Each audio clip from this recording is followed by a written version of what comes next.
Shalom. November மாத காலை தியானத்திற்கு உங்களை நாங்கள் அன்புடன் வரவேற்கிறோம். இந்த மாதம் முழுவதும் பரிசுத்த ஆவியானவரை பற்றி நாம் தியானிக்க இருக்கிறோம். ஆதியாகமம் முதல் வெளிப்படுத்தின விசேஷம் வரை பரிசுத்த ஆவியானவர் பல்வேறு பெயர்களில் அறியப்பட்டிருக்கிறார். அவரை பெற்றுக்கொள்வதும் அவரை பற்றி அறிந்து கொள்வதும் பரிசுத்த ஆவியானவரை அப்பியாசப்படுத்துவதும் நம்முடைய வாழ்க்கையில் மிக மிக அத்தியாவசியமான காரியங்களில் ஒன்றாய் காணப்படுகிறது. வாருங்கள், பரிசுத்த ஆவியானவருடைய நிறைவை பெற்று அவருக்குள் நாம் நிலைத்து வாழ கர்த்தர் நமக்கு உதவி செய்வாராக. ஷலோம்.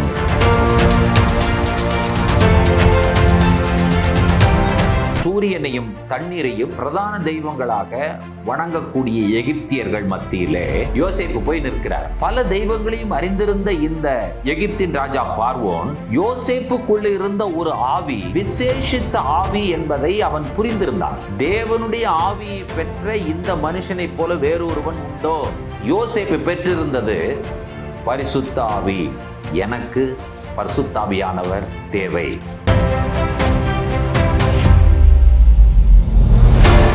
கர்த்தருடைய பரிசுத்த நாமத்திற்கு மகிமை உண்டாவதாக. காலை தியானத்திற்கு உங்களை நாங்கள் அன்புடன் வரவேற்கிறோம். பரிசுத்த ஆவியானவரை பற்றி தியானித்து வருகிறோம்.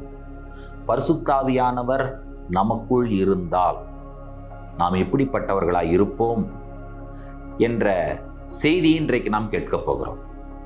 நம்ம எல்லாருக்கும் தெரியும், யோசேப்பு அவன் ஒரு சொப்பனக்காரன். தான் கண்ட சொப்பனத்தின் விளைவாக சகோதரர்களால் புறக்கணிக்கப்பட்டு எகிப்திற்கு கொண்டு போகப்படுகிறார். விற்கப்பட்டு கொண்டு போகப்படுவதை நாம் அறிவோம். இவர் பானபாத்திரக்காரன் நிமித்தமாக பார்வோனுடைய அரண்மனைக்கு போகிறார்.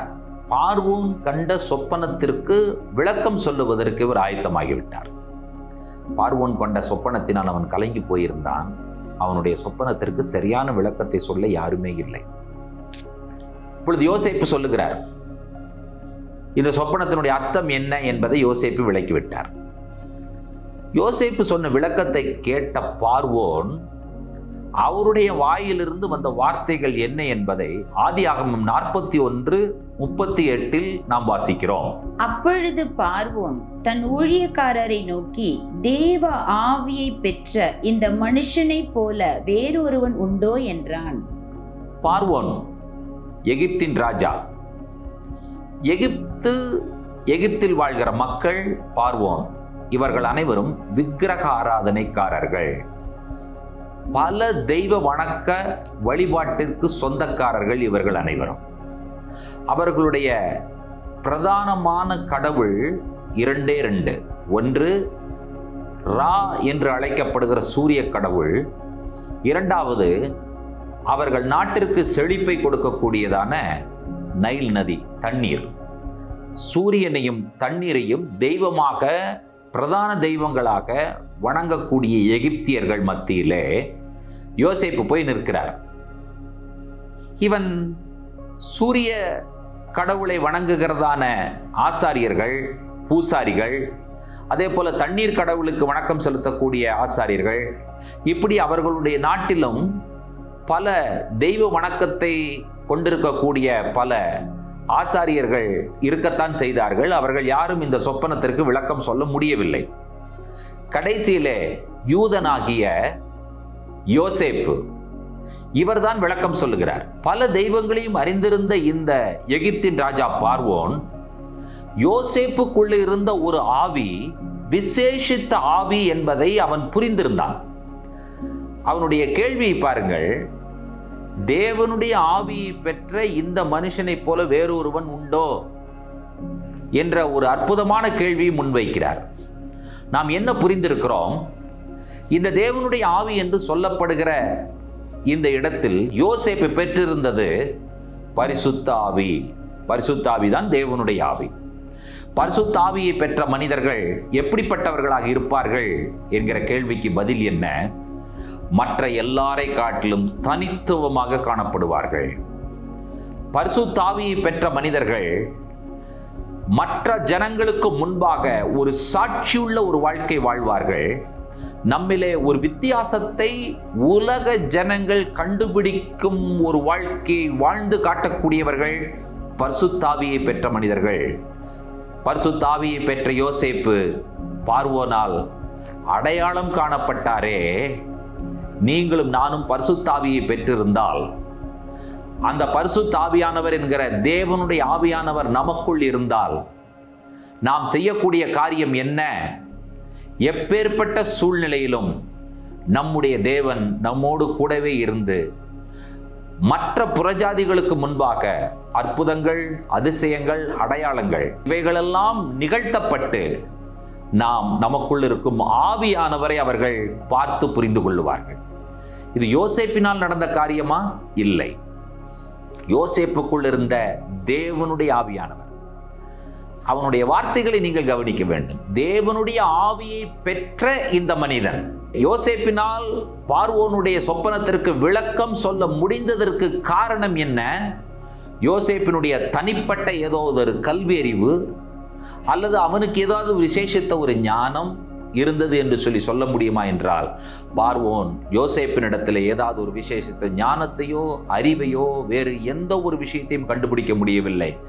அவனால் ஒன்றை புரிந்து கொள்ள முடிந்தது, இவனுக்குள் இருப்பது மற்ற எல்லாருக்குள்ளும் இல்லை. என்ன இருந்தது?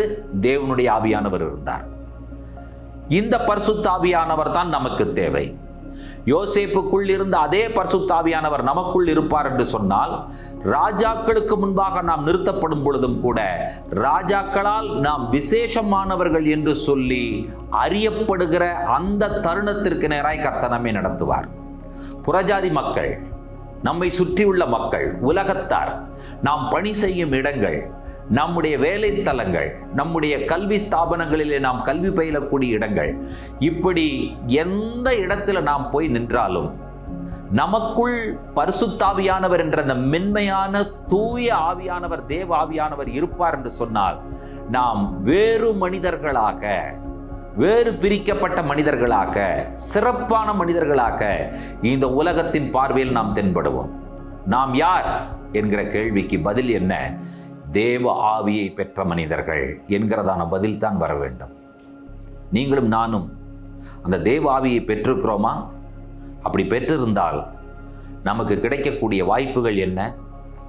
இந்த உலகத்தில் மற்ற மனிதர்களால் செய்ய முடியாத விஷயத்தை நமக்குள் இருக்கிற பரிசுத்தாவியானவர் மூலமாக நாம் செய்ய முடியும். அதற்கு காரணம் யார்? பரிசுத்தாவியானவர் தான். பரிசுத்தாவியானவர் யோசேப்போடு கூட இருந்தபடியினால் பார்வோனுடைய சொப்பனத்திற்கு அவனால் விளக்கம் சொல்ல முடிந்தது. பார்வோன் இவருக்குள்ளாக தூய ஆவியானவர் இருக்கிறார் என்பதை கண்டுபிடித்து, அதனால் நடந்த காரியங்கள் என்ன என்று கேட்டால், எகிப்தின் முழுமைக்கும் ஒரு பிரதான மந்திரியாக யோசேப்பை பார்வோனுக்கு அடுத்த ஸ்தானத்திலே கொண்டு வந்து நிறுத்துகிற அந்த வேலையை பரிசுத்தாவியானவர் தான் யோசேப்புக்குள்ளிருந்து செய்தார் என்பதை நீங்களும் நானும் புரிந்து கொள்வோம் என்று சொன்னால், இன்றைக்கு நம்முடைய பிரதானமான அவசர தேவை என்ன? எனக்கு பரிசுத்தாவியானவர் தேவை. அந்த ஆவியானவர் எனக்குள் இருந்தால் என்னால் வியாக்கியானங்களை செய்ய முடியும், சொப்பனங்களுக்கு விளக்கங்களை சொல்ல முடியும், ராஜாக்களுக்கு முன்பாக தைரியமாக நிற்க முடியும், சிறைச்சாலையிலிருந்து என்னால் ஆட்சிப்பிடத்திற்கும் வர முடியும். இவைகளெல்லாம் செய்கிறவர் பரிசுத்தாவியானவர். உலக மனிதர்களால் நாம் வேறுபடுத்தப்பட்டு வேறு மனிதனாக, சிறந்த மனிதனாக அடையாளம் காணப்பட வேண்டிய அவசியத்தில் இருக்கிறோம். அதற்கு தேவையானவர் பரிசுத்தாவியானவர். இன்றைக்கு நம்முடைய ஜெபம் என்ன? யோசேப்புக்குள் இருந்த அந்த தேவனுடைய ஆவியானவர் எனக்குள்ளாகவும் இறங்கி வாங்க ஆண்டவரே. என்னையும் இந்த உலகத்தின் அதிபதிகளுக்கு முன்பாக அற்புதங்களை செய்கிறவர்களாகவும் அடையாளங்களை செய்கிறவர்களாகவும் ஆண்டவரே வல்லமையுள்ள நபர்களாகவும் நாங்கள் மாற கர்த்தருடைய ஆவியானவர்களுக்கு உதவி செய்யுங்க என்று சொல்லி கேட்பீர்கள் என்று சொன்னார். இந்த பரிசுத்தாவியானவர் நமக்குள்ளாக இருப்பார் என்று சொன்னார், நாம் வேறு மனிதர்களாக இருப்போம் என்கிறதான சந்தோஷமான நற்செய்தியை பரிசுத்தாவியானவர் இந்த காலைவேளையில் நமக்கு சொல்லிக்கொள்ள விரும்புகிறார். வாருங்கள், இணைந்து யோசேப்புக்குள் இருந்த தேவனுடைய ஆவியானவரே எனக்குள்ளாகவும் இறங்கி வாரும் என்று சொல்லி கேட்போம். அந்த பரிசுத்தாவியானவர் நம் மூலமாக நாம் வாழும் குடும்பங்களில், சபைகளில், சமுதாயங்களில், தேசங்களில் மாறுதல்களையும் அற்புதங்களையும் கொண்டு வருவாரார். ஜெபிப்போம். பரிசுத்தமும் கிருபையும் இரக்கமும் நீதியும் நிறைந்த எங்கள் அன்பின் ஆண்டவரே, ஆசீர்வதிக்கப்பட்ட அற்புதமான மனமகிழ்ச்சியினுடைய காலை பொழுதிலே யோசேப்புக்குள் இருந்த பரிசுத்தாவியானவரை நாங்கள் தியானித்தோம். பார்வோன் யோசேப்புக்குள் இருந்த தூய ஆவியானவரை கண்டுபிடித்த பொழுது இந்த தேவ ஆவியை பெற்ற மனிதனைப் போல இன்னொருவன் இல்லை என்பதை அவர் உணர்ந்து கொண்டார். ஆம் ஆண்டவரே, பரிசுத்தாவியானவர் எங்களுக்குள்ளாக இருப்பார் என்று சொன்னால் நாங்க இந்த உலகத்துல ரொம்ப யூனிக்கான பர்சன், தனித்துவமானவர்கள். ஆண்டவரே, தகப்பனே, சிறைச்சாலிலிருந்து விடுதலையை கொடுக்க பரிசுத்தாவியானவரால் முடியும். அது மட்டுமல்ல, உலகத்தின் உயர்ந்த ஸ்தானங்களுக்கு கொண்டு போவதற்கும் பரிசுத்தாவியானவரால் முடியும். யோசேப்புக்குள் இருந்த அதே தூய தேவனுடைய பரிசுத்தாவியானவர் எங்களுக்குள்ளாக வாங்க, எங்களை ஆசீர்வதிங்க, எங்களை விடுதலையாக்குங்க. எங்களை ஆண்டவரே இந்த உலகத்தின் பார்வையிலே ஆண்டவரே தகப்பனே நாங்கள் வேறு மனிதர்களாய் நிற்க பரிசுத்தாவியானவர்களுக்கு உதவி செய்ய வேண்டும் என்று சொல்லி எங்கள் ஆண்டவரும் இரட்சகருமாய் இருக்கிற இயேசு கிறிஸ்துவின் விலையேறப்பெற்ற நாமத்தில் வேண்டிக் கொள்கிறோம். ஜெபம் கேளும் பரிசுத்தமுள்ள பிதாவே. ஆமேன், ஆமேன்.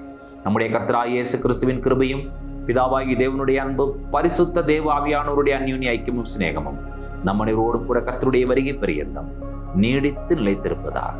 ஆமேன், ஆமேன். தேவ கிருபையும் சமாதானமும் பெருகுவதாக. ஷலோம்.